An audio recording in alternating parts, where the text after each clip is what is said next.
Hello बच्चों, welcome to trending tutor. स्वागत है आपका एक बार फिर से ट्रेंडिंग ट्यूटर पे। और 11वीं क्लास आपकी बहुत अच्छी चल रही होगी, है ना। आपको नॉन मेडिकल में मज़ा आ रहा है, तो आई होप आप सब क्लासेस भी इंजॉय कर रहे हो। तो शेड्यूल ये रहा, अब से आपके शेड्यूल के अकॉर्डिंग लेक्चर्स आ जाया करेंगे 7 बजे और 9 बजे क्लास 11वीं की। ठीक है, आज हमारा फिजिक्स और केमिस्ट्री का डे है। ये आपकी केमिस्ट्री क्लास, नेक्स्ट आपकी फिजिक्स की क्लास होगी। और क्लास नोट्स आपके डिस्क्रिप्शन में आपको लिंक मिलेगा, वहाँ से आप टेलीग्राम चैनल को ज्वाइन ही कर लेना। देखो, ठीक है, ताकि आपको डीपीपीज वगैरह भी जैसे अब आगे आने स्टार्ट होंगी तो आपको मिल जाया करेंगी। और अगर मैं किसी क्लास नोट्स डालना भूल जाऊं, ठीक है, आपको लिंक ना मिले, देखो लिंक डिस्क्रिप्शन के कहीं बीच में होता है, तो आप उसको स्क्रॉल करके देख ला करो। अगर उस क्लास का नहीं डले हुए नोट्स, पुरानी क्लास का लिंक डला हुआ है, तो प्लीज़ आप कमेंट सेक्शन में करके बता दिया करो, ताकि हमें भी याद रह जाए और हम अगर नहीं डाला है तो डाल दें। ठीक है, ये इतनी सी जिम्मेदारी आपकी भी। Some basic concepts of chemistry का हमारा पहला लेक्चर चल रहा है और आज है इसका लेक्चर नंबर 3। आई होप आपने फर्स्ट और सेकंड लेक्चर देख लिया होगा, जिसमें हमने सिग्निफिकेंट फिगर्स तक कवर कर लिया था, एटम्स के बारे में समझा, मॉलिक्यूल्स के बारे में समझा, आयंस के बारे में समझा, और कैसे हम इलेक्ट्रॉन, प्रोटॉन, न्यूट्रॉन काउंट करते हैं, कैलकुलेट करते हैं। ठीक है, वो सब चीज़ें हमने समझ ली। तो चलो अब देखते हैं कितनी रिवीजन आप लोग करके आए हो, कितने सिंसियर हो। जल्दी से मेरे को इस क्वेश्चन का आंसर करो। विच of the following have same number of significant figures. ठीक है, सिग्निफिकेंट फिगर्स पे हमने क्वेश्चन किया था, प्रैक्टिस भी की थी, और ये आप देख सकते हो कब का क्वेश्चन है, जेई मेंस 2023 का। अब आपके डाउट धीरे धीरे ख़त्म होने स्टार्ट हो जाएंगे कि क्या सर मेरी जेई की तैयारी यहाँ से हो सकती है ना। मैक्सिमम नंबर्स ऑफ क्वेश्चन जो हम करेंगे वो जेई के ही होंगे, नीट के भी होंगे। ठीक है, तो चलो बहुत बढ़िया, अभी तक आपने इसे सोल्व कर दिया होगा। अगर हम चेक करें तो 3 सिग्निफिकेंट फिगर हैं। इसमें कितनी सिग्निफिकेंट फिगर है? 1 2 3 4 5 सिग्निफिकेंट फिगर हैं। इसमें 3 सिग्निफिकेंट फिगर हैं और इसमें भी 3 सिग्निफिकेंट फिगर हैं। तो which of the following have same number of significant figure? तो इसका आंसर क्या आएगा? Option A, C and D. ठीक है, मल्टीपल करेक्ट आते हैं जेई मेंस के। अब इस चीज़ का ध्यान रखना, ठीक है, बहुत सारे ऑप्शंस आपको चेक करने पड़ते हैं। ये तो सिंगल करेक्ट था, इसके ऑप्शंस में लिख के नहीं लेके आया, लेकिन आपने निकाल लिया होगा। ठीक है, सिग्निफिकेंट फिगर। और जो बच्चा नहीं निकाल पाया है इसमें कितनी सिग्निफिकेंट फिगर्स थी, तो बेटा लास्ट लेक्चर जाके देखो। और जिसने देखा है उसको भी धीरे धीरे क्या हो रही है, कन्फ्यूजन हो रही है कि यार मैं तो काउंट नहीं कर पाया, इसमें 3 कैसे हैं तो भैया रिवाइज करो। ठीक है, हाइपर मत होना अभी कि जिससे ये क्वेश्चन हुआ है नहीं हुआ, बड़ा आसान क्वेश्चन था। तो बिल्कुल बहुत इजी क्वेश्चन भी आएंगे, बहुत टफ क्वेश्चन भी आएगी, जर्नी अप डाउन चलती रहेगी, आपको सिर्फ डिसिप्लिन रहना है। ठीक है, नेक्स्ट क्वेश्चन फिर से आपका जेई मेंस 2022 का है। इसमें भी सिग्निफिकेंट फिगर्स पूछी हुई हैं। Using the rules of significant figure the correct answer for the expression will be. ठीक है, सिग्निफिकेंट फिगर्स का यूज़ करके अब हमें ये बताना है। अब देखो 5613, 5615, 56 और 6, तो कहीं ना कहीं यहाँ पे सिग्निफिकेंट फिगर्स ही क्या हो रही है, काउंट हो रही है। क्लियर है, यहाँ पे क्या काउंट हो रहा है? सिग्निफिकेंट फिगर्स ही हमारी काउंट हो रही हैं। तो भैया ये जो आंसर आएगा इसमें कितनी सिग्निफिकेंट फिगर होनी चाहिए? देखो, जब हम नंबर ऑफ स्टेप्स हमारे इन्वॉल्व होते थे, तो ये इसका जो आंसर आएगा, the answer will contain least number of significant figure, सबसे कम जिसमें है। अब यहाँ पे 4 सिग्निफिकेंट फिगर हैं, जैसे 0.0, सॉरी यहाँ पे लगा देते हैं 0.02858 इंटू 0.112 को जब हम डिवाइड कर रहे हैं 0.5702, तो इसके जो आंसर आएगा, इसका आंसर में reported answer must have least number of, must have least number of significant figure. अब लीस्ट नंबर ये रही 3, इसमें 3 हैं, इसमें 4 हैं, इसमें भी 4 हैं, तो आंसर में कितनी सिग्निफिकेंट फिगर होनी चाहिए? 3 सिग्निफिकेंट फिगर होनी चाहिए। यहाँ पे 4 हैं, यहाँ पे 3 हैं, यहाँ पे 2 हैं, यहाँ पे 1 है, तो हमारा आंसर क्या होगा इसका? Option number B. ठीक है, ऑप्शन नंबर बी। तो हर एक क्वेश्चन के लिए आपको पता है +4 मिलते हैं, गलत करोगे तो -1 हो जाएगा, छोड़ के आओगे तो 0। ठीक है, ये पैटर्न आपको पता है, जेई मेंस का 25-25 क्वेश्चन आते हैं। ठीक है, तो अब देखो आपके कितने नंबर बने, 2 क्वेश्चन थे, 8 नंबर बनने चाहिए, है ना। नहीं बने तो कहाँ पे आपसे गड़बड़ हुई, रिवीजन नहीं की थी या रिवीजन करा करा था सर, लेकिन हमें ध्यान नहीं रहा कैसे निकालना है ना, भूल गए हैं। तो धीरे धीरे धीरे धीरे लेवल बढ़ता जाएगा, इसीलिए स्टार्टिंग के लेक्चर्स भी हम छोटे रख रहे हैं, ताकि आपको आदत हो नंबर ऑफ क्वेश्चंस कैसे अटेम्प्ट करने हैं, ये भी आप साथ साथ सीखते जाओ। चलो, आज का हमारा फ्रेश टॉपिक है रिलेटिव एटॉमिक मास, शॉर्ट में हम इसको राम भी लिख देते हैं, RAM। ठीक है, चलो रिलेटिव एटॉमिक मास की हम बात करते हैं। फॉर एग्जांपल आपने बैलून लिया, ठीक है, और उसमें कोई गैस भर दी, ऑक्सीजन भरी, नाइट्रोजन भरी, हीलियम भर दी, चलो। अब जब आपने इसमें हीलियम गैस फिल की, अब ये क्या है, हीलियम गैस है। हीलियम गैस में अब यहाँ पे बहुत सारे क्या होंगे, एटम्स होंगे ना। ठीक है, यहाँ पे क्या होगा, बहुत सारे एटम्स होंगे। कितने एटम्स होंगे, समझ रहे हो, कितने एटम्स होते हैं। अब जैसे हीलियम का एटॉमिक मास क्या होता है, हीलियम को हम कैसे लिखते हैं, 2 और ये 4।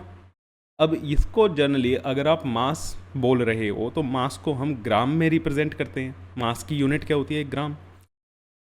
तो अगर ये 4 ग्राम है, ठीक है, आपने ये कितनी फिल की, 4 ग्राम फिल की, तो इस 4 ग्राम के अंदर कितने एटम्स होंगे, 4 ग्राम के अंदर क्या होंगे, कितने एटम्स होंगे। तो भैया 4 ग्राम हीलियम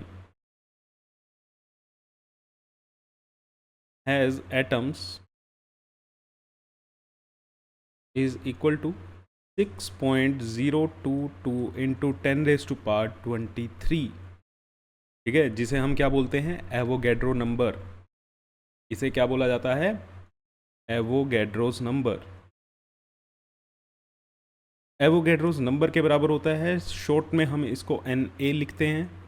ठीक है, तो 4 gram of helium, 4 gram of helium has atoms is equal to Na, मतलब एवोगैड्रो नंबर के बराबर, जिसकी वैल्यू कितनी है, 6.022 इंटू 10⁻23। अगर ऐसे ही मैं ऑक्सीजन भर देता, यहाँ पे ऑक्सीजन की बात करता, तो ऑक्सीजन का एटॉमिक मास कितना होता है, 16। तो means 16 gram of oxygen has atom is equal to Na। Na का मतलब 6.022 इंटू 10⁻23। ठीक है, तो एक चीज़ आपको ये चीज़ समझ आ गई, कोई भी आप गैस यूज़ करते हो, कोई भी आप एलिमेंट यूज़ करते हो, तो उसका अगर ये मास को आप ग्राम में रिपोर्ट कर रहे हो, किस में रिपोर्ट कर रहे हो, ग्राम में। देखो यूनिट एंड डायमेंशन में आपने यूनिट के बारे में पढ़ा होगा कि कितनी इंपॉर्टेंट होती है ना फिजिक्स में। तो ऐसे यहाँ पे भी हमने इंट्रोड्यूस की थी कि यूनिट हमारे लिए क्यों ज़रूरी है। तो अगर आप इसको ग्राम में रिपोर्ट कर रहे हो तो इसमें कितने, 4 ग्राम के अंदर कितने एटम, Na एटम्स, 16 ग्राम के अंदर कितने एटम्स, Na एटम्स। अब इसका अगर मैं उल्टा भी तो कह सकता हूँ, हमें पढ़ना है रिलेटिव एटॉमिक मास, मास के बारे में पढ़ना है हमें। मैं इसका उल्टा भी तो बोल सकता हूँ कि भैया हीलियम के Na एटम्स का मास कितना होता है, 4 ग्राम होता है। ठीक है ना, अरे बात समझ गए। अब जैसे हम लिखते हैं, एक और लिख लेते हैं, कार्बन 612। यहाँ पे आप इसको कैसे लिखते हैं अभी, कि 12 gram of carbon has atom is equal to Na, या इज इक्वल टू 6.022 इंटू 10⁻23। कि मतलब कार्बन के 12 ग्राम में कितने एटम्स होते हैं, 6.022 इंटू 10⁻23। अगर मैं इसको उल्टा बोलूँ, ये क्या है, हमारे एटम्स हैं ना, तो 12 ग्राम के अंदर इतने एटम्स हैं, या बोलो Na एटम्स का मास, किसके Na एटम्स, कार्बन के। ठीक है, कार्बन के Na एटम्स का मास कितना है, 12 ग्राम है। ठीक है, तो इसको मैं अगर उल्टा करके लिखता हूँ, 6.022 into 10⁻23 atoms of carbon has mass equal to 12 gram. भैया 12 ग्राम के अंदर एन एटम्स हैं, तो एन एटम्स का मास कितना हुआ? 12 ग्राम हुआ। बहुत बढ़िया। मतलब जैसे आपने बैलून के अंदर 12 ग्राम क्या कर दी? कार्बन फिल कर दी। 12 ग्राम कार्बन क्या कर दिया? फिल कर दिया। ठीक है, तो इसके पास कितने एटम्स थे? इसके पास बहुत सारे एटम्स थे। इसके पास बहुत सारे एटम्स थे। कितने टोटल? N atoms. कितने एटम्स? N atoms. अब अगर यहां से मैं एक एटम उठा लूं, यहां से मैंने ये एक एटम उठा लिया, ठीक है, जूम कर दिया इसको, जूम करके हमने एक एटम निकाल लिया और उसको हमने यहां पे रिप्रेजेंट किया। अब मैं पूछूं आपको कि कार्बन के इस एक एटम का मास कितना है? जैसे यहां पे एन एटम्स का मास कितना है? 12 ग्राम है। तो भैया एक एटम का मास कितना होगा? 1 atom of carbon has mass is equal to 12 upon N A. इसको बार बार 6.023 ना लिख के 12 अपॉन एन ए लिख सकते हैं। ठीक है, तो मेरे पास एक एटम का मास भी आ गया कि इस एक एटम का मास कितना होगा? 12 अपॉन एन ए। अब मैंने क्या किया? इसके और ज़्यादा छोटे छोटे टुकड़े कर दिए, इसको तोड़ दिया। ठीक है, बहुत सारी चीज़ों में इसको तोड़ दिया और यहाँ से एक बहुत छोटा सा टुकड़ा निकाला। ये एक निन्नू सा निकाला। ये कितना है? ये एक एटम है और ये हमने इस एटम को 12 पार्ट्स में डिवाइड कर दिया, तो ये कितना है? 1/12 ऑफ एटम। एक एटम का 12वां हिस्सा। इस पूरे एक एटम को आपने 12 हिस्सों में तोड़ दिया। ठीक है, जैसे पिज्ज़ा था, आपकी इसने 12 स्लाइसिस कर दी। ठीक है, तो एक स्लाइस कितने के बराबर होगी? भैया एक पिज्ज़ा का 12वां हिस्सा। तो अगर मैं अब इसका मास निकालूं, ठीक है, mass of mass of 1/12 of 1 atom of carbon. तो भैया मास एक कार्बन के एक एटम के 1/12 हिस्से का मास। तो हमें कार्बन के एक एटम का मास पता है, 12/Na है। कार्बन के एक एटम का मास कितना है? 12 अपॉन Na। तो 1/12 पार्ट का कितना होगा? भैया एक का पता है आपको, 10 का निकाल सकते हो, ऐसे ही 1/12 का निकाल सकते हो। कितना होगा? 1/12। कितना होगा? 1/12। ठीक है, कहानी समझ आ रही है? अभी धीरे धीरे हम रिलेटिव एटॉमिक मास पे पहुंच रहे हैं। आपने एक बैलून में कार्बन फिल कर दी या किसी भी चीज़ में कार्बन फिल की, कितनी? 12 ग्राम। कितना? 12 ग्राम। 12 ग्राम ही क्यों लिया? जितना उसका हमने एटॉमिक मास था उतनी ही हमने ली। तो 12 ग्राम के अंदर हमें पता है एन एटम्स होते हैं। 12 ग्राम के अंदर क्या होते हैं? N atoms. तो मुझे पता लगा एन एटम्स का मास कितना है? 12 ग्राम है। मैंने कहा भैया मेरे को तो एक का बता दो। ठीक है, एक का हमने पता कर लिया कि 12 अपॉन एन है। ठीक है, तो अब हमने क्या किया? उसके एक एटम को भी छोटे छोटे करके उसके 12 पीसीस कर दिए, 12 पीस कर दिए उसके। तो मेरे को बताओ एक एटम के 12वें पीस का मास कितना होगा? ठीक है ना, एक एटम का वो जो 12 टुकड़े किए उसके हर एक टुकड़े का मास कितना होगा? भैया जितना एक का मास है उसको 12 से क्या कर दो? डिवाइड कर दो। तो वही हमने किया है। ठीक है, mass of 1/12 mass of 1/12 of 1 atom of carbon. ठीक है, और कार्बन भी हमने कौन सा यूज़ किया है यहाँ पे? जिसका मास क्या होता है? 12 होता है। तो वो हमारे पास कितना आया? 1/12 इंटू 12 अपॉन Na। तो यहाँ से अगर हम काटें इसको, 1/12 से 1/12 कैंसिल, तो हमारे पास कितना आया? 1 अपॉन Na। इसको अगर सोल्व करें 1 अपॉन Na को, तो Na की वैल्यू कितनी होती है? 6.022 इंटू 10⁻23। 6.022 इंटू 10⁻23। जब इसको सोल्व करोगे तो ये वैल्यू आएगी 1.67 इंटू 10⁻24 ग्राम। तो कार्बन के एक एटम के 1/12 हिस्से का मास कितना होता है? 1.67 इंटू 10⁻24 या 1/Na ग्राम। 1/Na grams. अब इसको हम क्या बोलते हैं? ये जो हमने डेफिनेशन निकाली है, ये एक बहुत इंपॉर्टेंट टर्म है। कार्बन 12 के एक एटम के 1/12 हिस्से का जो मास होता है बेटा, उसी को हम डिफाइन करते हैं 1 AMU। This is known as 1 AMU। ठीक है, this is known as 1 AMU।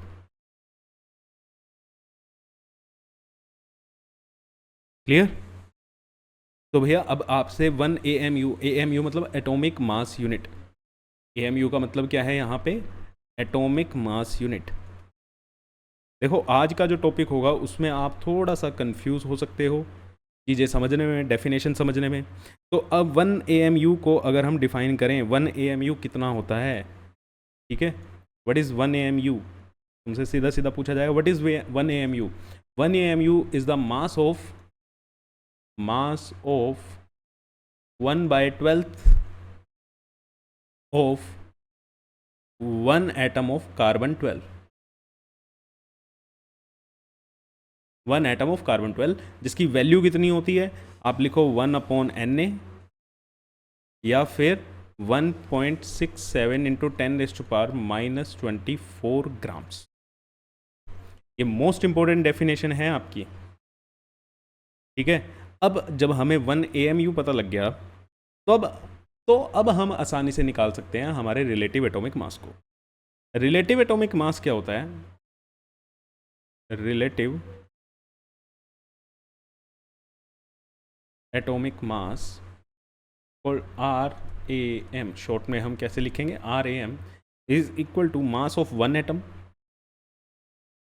Mass of one atom upon mass of 1 AMU, mass of 1 AMU। ठीक है, ये आपका फॉर्मूला होता है रिलेटिव एटॉमिक मास का। इसका फॉर्मूला होता है रिलेटिव एटॉमिक मास का। ठीक है, क्लियर है आपको ये चीज़? चलो, जैसे अगर हम निकालें, find the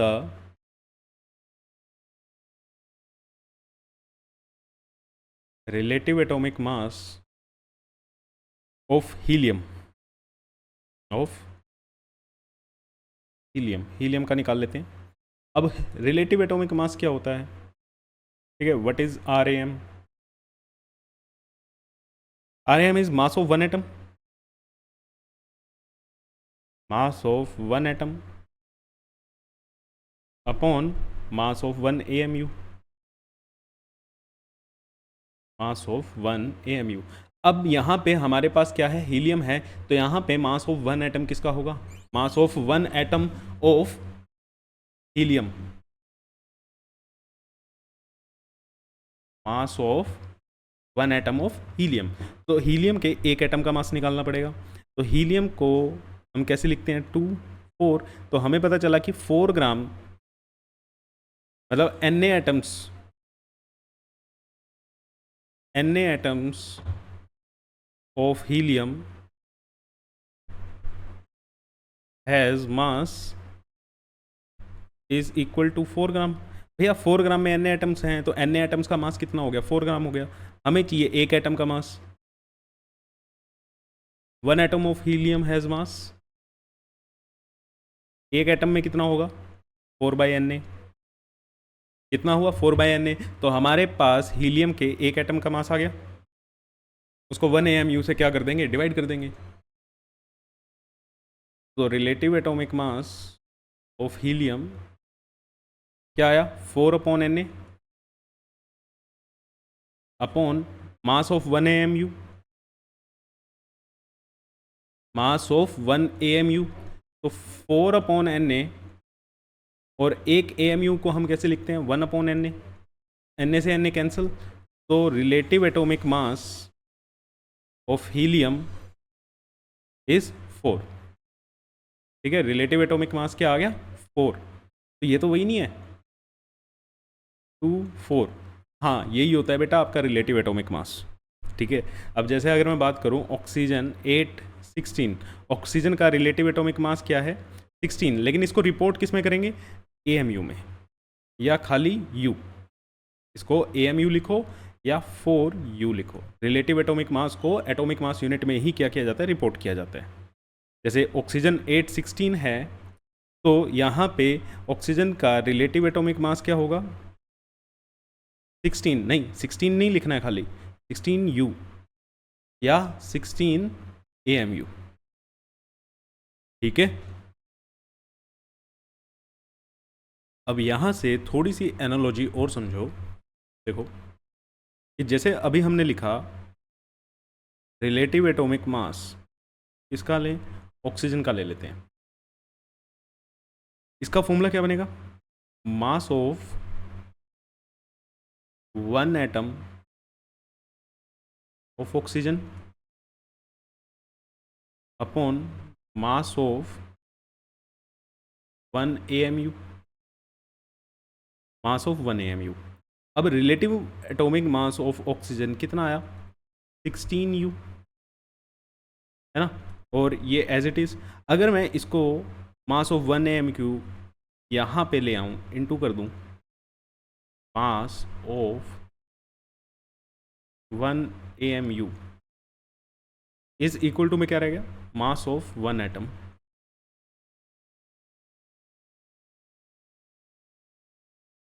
of O2, mass of 1 atom of O2। तो मास ऑफ 1 एटम ऑफ O2, ठीक है, कितना हुआ, 16U। इसका मतलब हम ये बोल सकते हैं कि एक एटम जो है ऑक्सीजन का is 16 times heavier as compare to 1 AMU। ठीक है ना, it means 1 atom of oxygen, 1 atom of oxygen is 16 times heavier as compared to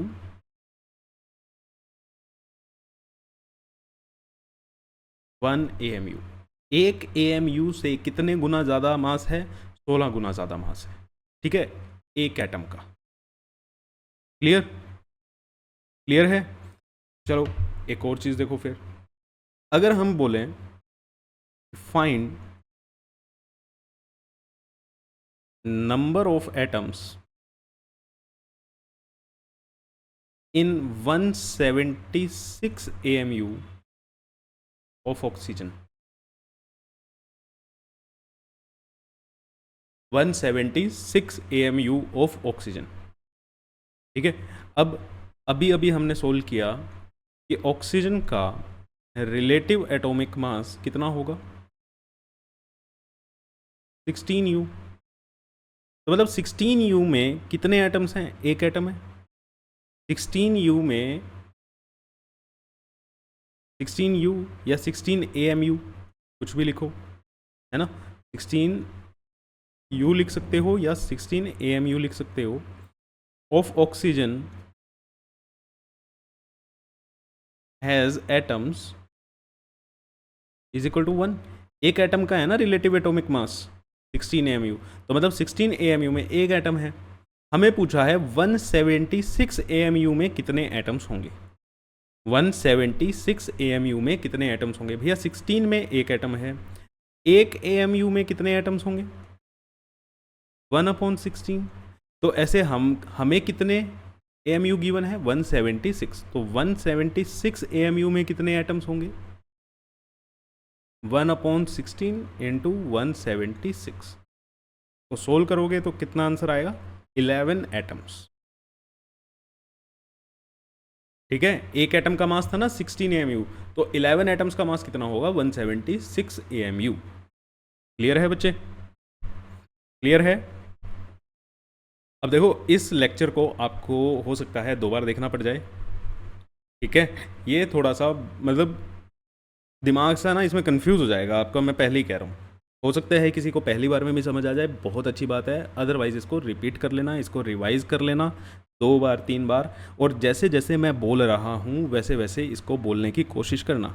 बार बार कह रहा हूँ, अपने टीचर को कॉपी करो, अपने टीचर को कॉपी करो, मेरे वाली लैंग्वेज पकड़ के चलो, आप अपने आप सीखते जाओगे। ठीक है बेटा? चलो अब एक और चीज़ देखते हैं। जो 1 AMU है, 1 AMU को हमने डिफाइन कैसे किया है? हमने क्या, IUPAC ने डिफाइन किए हुए हैं?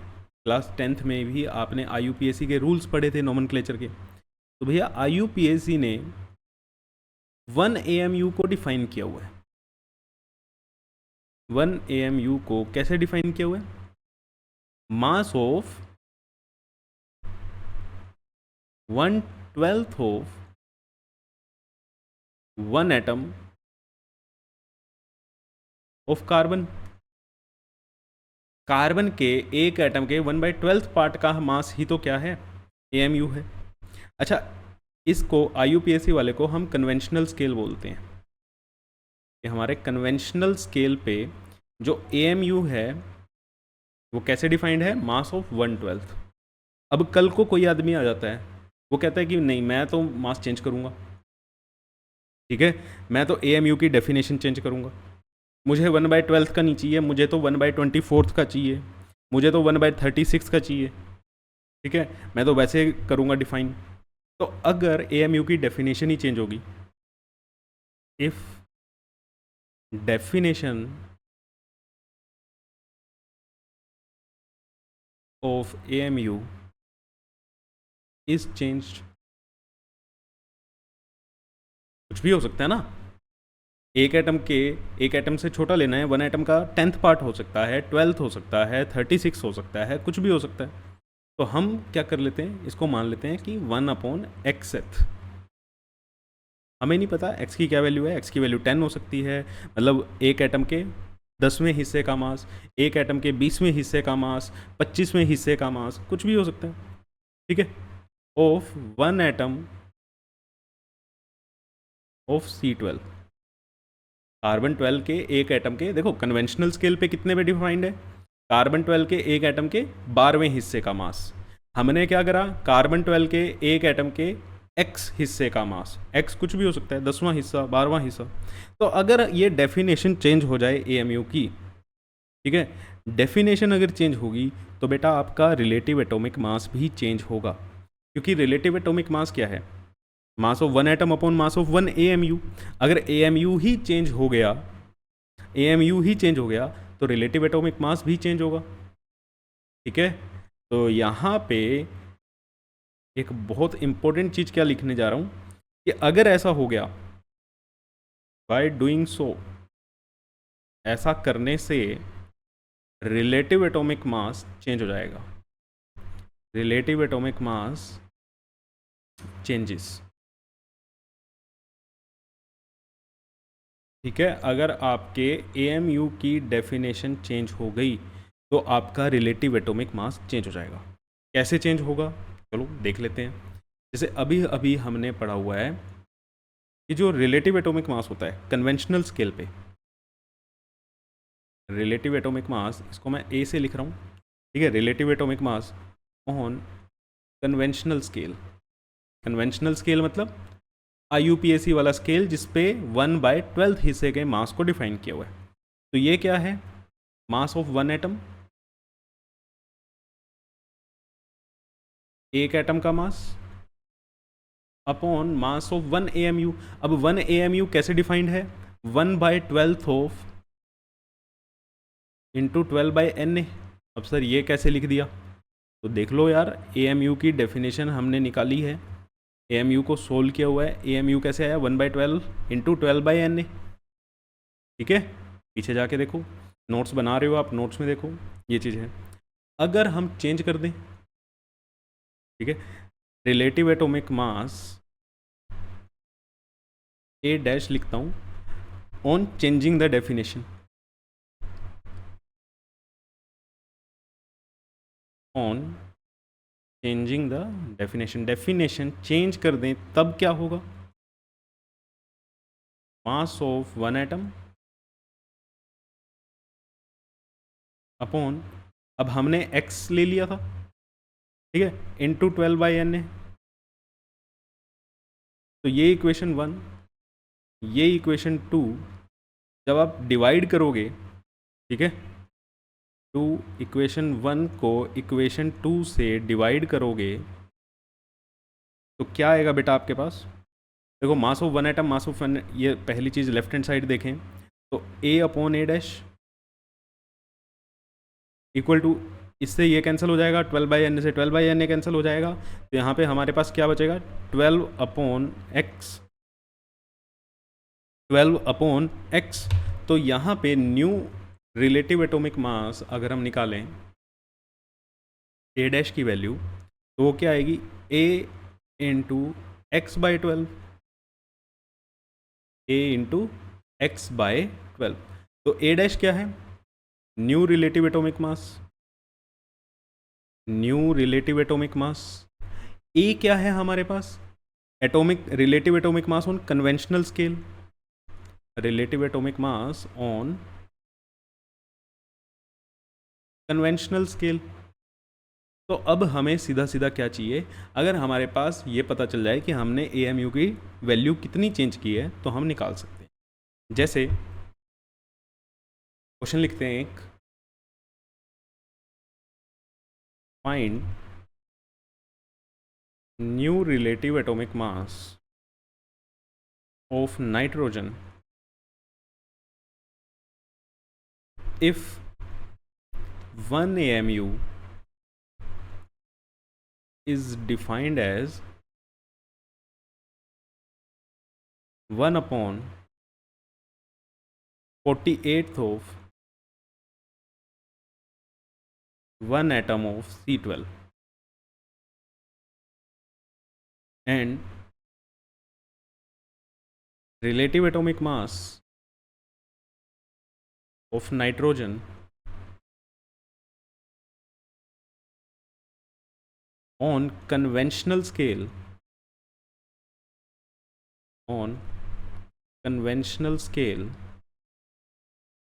is 14 AMU। कन्वेंशनल स्केल पे हमें नाइट्रोजन की रिलेटिव एटॉमिक मास की वैल्यू दे दी, तो चलो सोल्व करें। कन्वेंशनल स्केल पे जो होता है उसको हम क्या लेते हैं, ए की वैल्यू आ गई 14 AMU।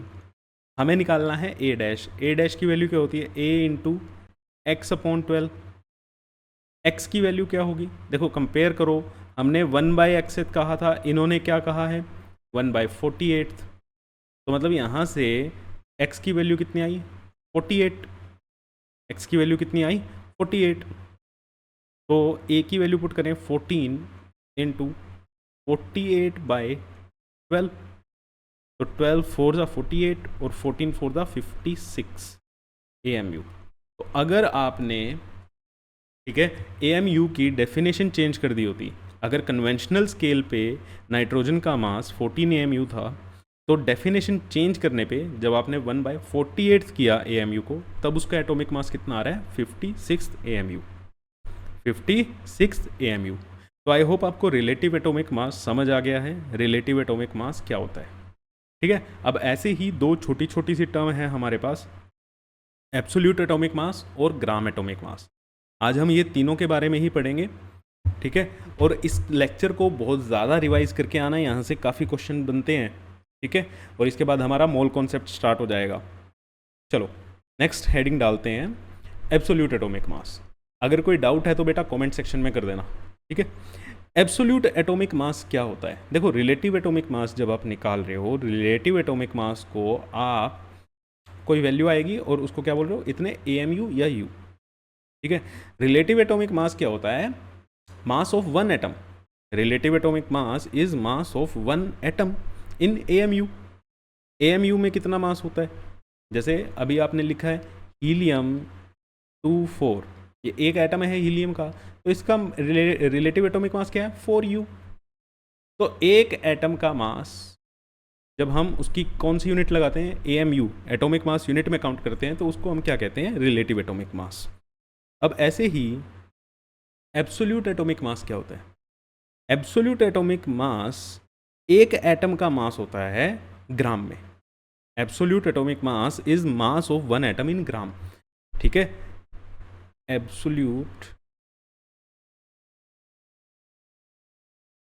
Atomic mass is mass of one atom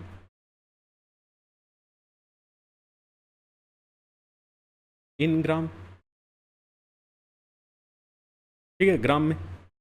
तो देखो भैया, हमने क्या किया है, मास ऑफ वन एटम। अब एब्सोल्यूट एटॉमिक मास हमारा क्या आया? एब्सोल्यूट एटॉमिक मास, इसको AAM से लिख देते हैं, is equal to mass of one atom. Mass of one atom. ठीक है, अब अगर इसको मैं 1 AMU से मल्टीप्लाई कर दूं और 1 AMU से डिवाइड कर दूं, 1 AMU से हमने क्या करा, मल्टीप्लाई करा, और 1 AMU से हमने क्या कर दिया, डिवाइड कर दिया। तो ये जो चीज़ बनी, मास of one atom upon mass of 1 AMU, ये क्या होता है? ये तो रिलेटिव एटॉमिक मास होता है। ये क्या होता है? रिलेटिव एटॉमिक मास होता है। तो एब्सोल्यूट एटॉमिक मास इसके बराबर आया रिलेटिव एटॉमिक मास, relative atomic mass into 1 AMU। लेकिन किस में? ग्राम में। किस में आएगा ये वैल्यू? किस में आएगी? ग्राम में। ठीक है, इसको ध्यान रखना। एब्सोल्यूट एटॉमिक मास क्या होता है? रिलेटिव एटॉमिक मास होता है इनटू 1 AMU। अब मैं क्यों कह रहा हूँ 1 AMU? 1 AMU की वैल्यू देखो, चलो अब ये देखो, हीलियम 24, अगर मैं इसका रिलेटिव एटॉमिक मास लिखता हूँ, रिलेटिव एटॉमिक मास कितना आएगा? 4U। अब अगर मैं इसका एब्सोल्यूट एटॉमिक मास लिखता हूँ, एब्सोल्यूट एटॉमिक मास क्या आएगा? Relative atomic mass into 1 AMU। लेकिन एब्सोल्यूट एटॉमिक मास तो किस में होता है? ग्राम्स में होता है। किस में होता है? ग्राम्स में। तो रिलेटिव एटॉमिक मास क्या आया? 4, और 1 AMU की वैल्यू ग्राम में कितनी होती है बेटा? 1.67 इंटू 10⁻⁻24 ग्राम। 1.67 इंटू 10⁻⁻24 ग्राम। तो ये क्या है? ये एब्सोल्यूट एटॉमिक मास है किसका? हीलियम का। इसका हीलियम का, लेकिन किस में? ग्राम्स में। ओके, अब आप कहोगे ये 1.67 कहाँ से आया? थोड़ा सा हम रिकैप भी करते हुए चलेंगे। ठीक है, ये रहा, जब यहाँ से हमने वैल्यू निकाली थी तो 1.67 इंटू, ये देखो, ये जो हमने कैलकुलेशन की हुई है, यहाँ से इस वैल्यू को सोल्व करोगे तो 1.67 इंटू 10⁻⁻24 ग्राम्स। ओके, 1 AMU की वैल्यू। अब एक और एग्जांपल लेके देख लो। ऑक्सीजन लिया था हमने दूसरा, ऑक्सीजन। अगर मैं इसका रिलेटिव एटॉमिक मास लिखता हूँ, रिलेटिव एटॉमिक मास कितना होगा? 16 AMU या 16U। और इसका मैं एब्सोल्यूट एटॉमिक मास लिखता हूँ तो वो कितना होगा? 16 इंटू 1.67 इंटू 10⁻⁻24 ग्राम्स। ठीक है, क्लियर है भैया? रिलेटिव एटॉमिक मास, absolute atomic mass into absolute atomic मास क्या होता है? Relative atomic mass into 1 AMU, लेकिन वैल्यू किस में आएगी? ग्राम्स में आएगी। अब जैसे हमने रिलेटिव एटॉमिक मास में किया था कि अगर हम रिलेटिव एटॉमिक मास में 1 AMU की वैल्यू को चेंज कर दें, 1 AMU की डेफिनेशन को चेंज करते, तो रिलेटिव एटॉमिक मास हमारा चेंज हो रहा था। क्या एब्सोल्यूट एटॉमिक मास चेंज होगा? क्या एब्सोल्यूट एटॉमिक मास बच्चा चेंज होगा? बताओ। एब्सोल्यूट एटॉमिक मास चेंज नहीं होता है। ठीक है, एब्सोल्यूट एटॉमिक मास चेंज नहीं होता। इस पे थोड़ा सा आप ब्रेनस्टॉर्मिंग करके आओगे, इसको थोड़ा सा आप देख के आओगे कि ऐसा क्यों हो रहा है कि जब हम डेफिनेशन चेंज कर रहे हैं 1 AMU की, तो हमारा एब्सोल्यूट एटॉमिक मास चेंज नहीं होता। तो यहाँ पे मैं लिख देता हूँ, if 1 AMU is defined as 1 by xth of one atom of carbon 12. By doing so,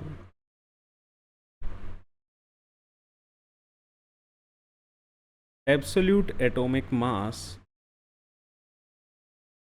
will not change. Absolute atomic मास पे कोई फ़र्क नहीं पड़ेगा। इस चीज़ को ध्यान रख लेना, अपनी नोटबुक में बड़ा बड़ा करके लिख लेना भाई, क्योंकि इस पे क्वेश्चंस पूछे जाते हैं। ठीक है, क्लियर है? चलो लास्ट आज का, ग्राम एटॉमिक मास। अब ये ग्राम एटॉमिक मास क्या होता है? ग्राम मतलब ग्राम में ही निकालना है। देखो एब्सोल्यूट एटॉमिक मास क्या था? एक एटम का जो मास होता है ग्राम में, एक एटम का मास ग्राम में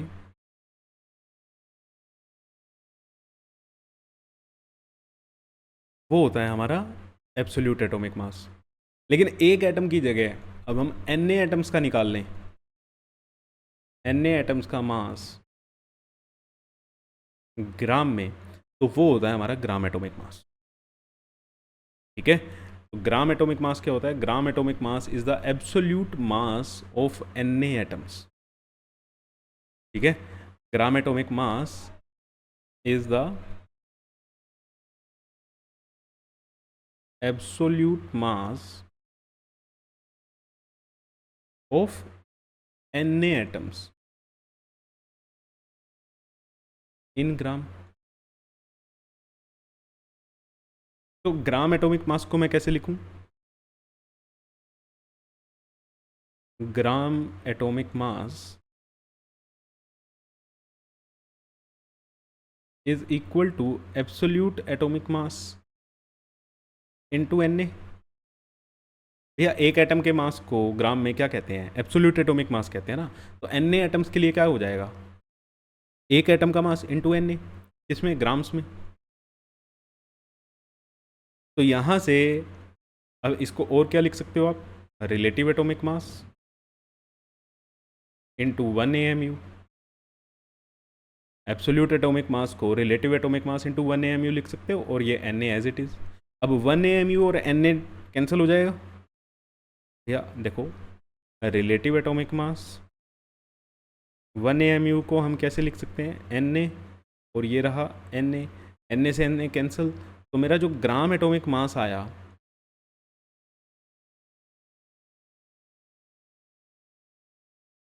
वो क्या आया? रिलेटिव एटॉमिक मास, लेकिन किस में? ग्राम्स में। किसमें? ग्राम्स में। बड़ी कन्फ्यूजन सी हो रही होगी, है ना? बड़ी कन्फ्यूजन सी हो रही होगी कि ये क्या चल रहा है। तो इसीलिए कह रहा हूँ आज सिर्फ ये 3 डेफिनेशन कराऊंगा, और इसके बाद आप इसको बार बार बोल बोल के पढ़ोगे। वीडियो चला लेना, जैसे मैं बोल रहा हूँ वैसे ही बोलने की कोशिश करना। अब जैसे हीलियम 24 लिखा हुआ है, अगर हीलियम का मैं रिलेटिव एटॉमिक मास निकालूं, रिलेटिव एटॉमिक मास क्या होगा? 4U। इसका मैं एब्सोल्यूट एटॉमिक मास निकालूं, एब्सोल्यूट एटॉमिक मास क्या होगा इसका? 4 इंटू 1.67 इंटू 10⁻⁻24 ग्राम्स। अगर मैं इसका ग्राम एटॉमिक मास निकालूं तो क्या होगा? 4 ग्राम। डिफरेंस समझ आया? रिलेटिव एटॉमिक मास में अब तुम कहोगे कि वैल्यू तो सेम ही है। भैया वैल्यू, खाली वैल्यू के ऊपर बात नहीं होती, वैल्यू के अलावा उसकी यूनिट भी बहुत ज़्यादा इंपॉर्टेंट होती है। अब आप 10th क्लास के बच्चे नहीं हो, ये चीज़ें आपको सीखनी पड़ेंगी। ठीक है, अब देखो ग्राम एटॉमिक मास जो है उसका फॉर्मूला क्या आ रहा है? Na atoms. Na एटम्स का जो मास है, और Na की वैल्यू क्या होती है? 6.023 इंटू 10⁻23। ठीक है, ग्राम एटॉमिक मास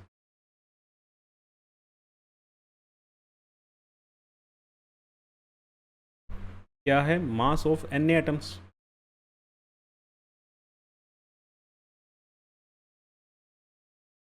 इन ग्राम।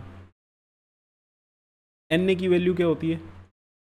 6.022 इंटू 10⁻23, है ना? मतलब इतने एटम्स का मास।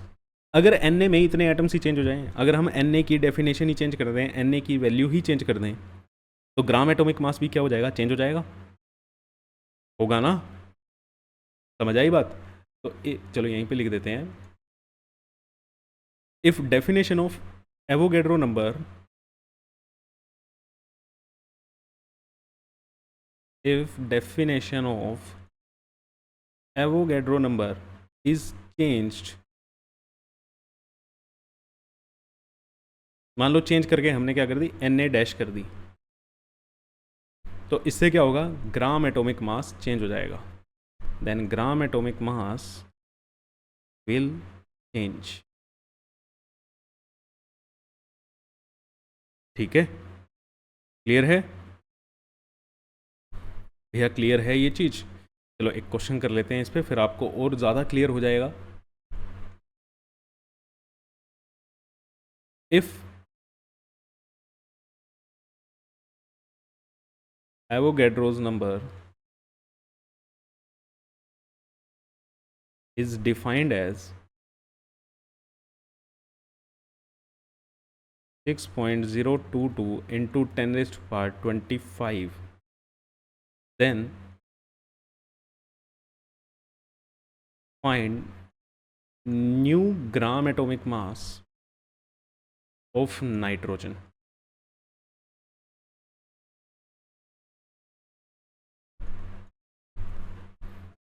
ठीक है, तो अब देखो नाइट्रोजन 714, अगर Na की वैल्यू, अगर Na की value 6.022 into 10 raise to power 23 थी, तो हमें पता था इतने एटम्स का मास कितने के बराबर है, 14 ग्राम के बराबर है ना।